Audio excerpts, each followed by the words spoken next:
নমস্কার, আপনারা দেখছেন সময় কলকাতা। আপনাদের সঙ্গে রয়েছি আমি পায়েল। প্রথমে যে খবরের দিকে চোখ রাখবো, তুফানগঞ্জে তৃণমূল শিক্ষক নেতা জয়দেব আর্যর বাড়িতে আয়কর দপ্তরের হানা। ঘটনায় চাঞ্চল্য তুফানগঞ্জ শহরের 1 নম্বর ওয়ার্ড মাস্টারপাড়া এলাকায়। জয়দেব আর্য একজন পেশায় প্রাথমিক স্কুলের শিক্ষক। বর্তমানে তিনি তুফানগঞ্জ শহরের টাউন প্রাইমারি স্কুলে কর্মরত রয়েছেন এবং তিনি তুফানগঞ্জ সার্কেল এবং তৃণমূল প্রাথমিক শিক্ষকের সেলের সভাপতির দায়িত্বও রয়েছেন।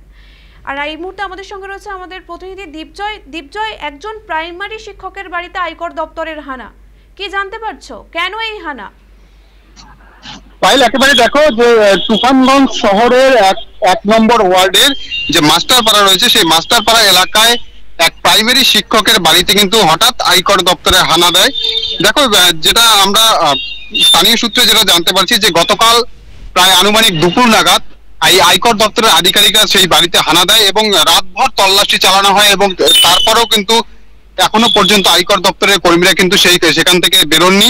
তবে দেখো, সেই আয়কর দপ্তর যেটা জানতে পারছি যে ওই স্কুল শিক্ষক বর্তমানে তিনি তুফানগঞ্জ শহরের একটি প্রাইমারি স্কুলে তিনি কর্মরত রয়েছেন এবং পাশাপাশি দেখো তিনি কিন্তু তুফানগঞ্জ সার্কেল 2 যে তৃণমূলের প্রাথমিক শিক্ষা সেল রয়েছে, সেই শিক্ষা সেলের সভাপতির দায়িত্বে রয়েছে। তবে কি কারণে হঠাৎ এই আয়কর দপ্তরের হানা, সেই বিষয়ে কিন্তু এখনো পর্যন্ত জানা যায়নি। যতক্ষণ না পর্যন্ত আয়কর দপ্তরের আধিকারিকরা সেখান থেকে বেরিয়ে আসছেন এবং ততক্ষণ পর্যন্ত স্পষ্ট নয় যে বিষয়টা কি রয়েছে এবং কি কারণে হঠাৎ এই হানা। তবে গোটা ঘটনায় কিন্তু রীতিমতো চাঞ্চল্য তৈরি হয়েছে এলাকা জুড়ে।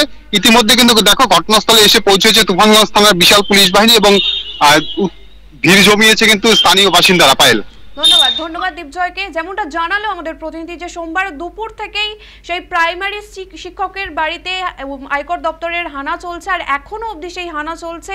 তবে কি কারণে তার বাড়িতে হঠাৎ আয়কর দপ্তরের হানা, তা এখনো পর্যন্ত জানা সম্ভব হয়নি।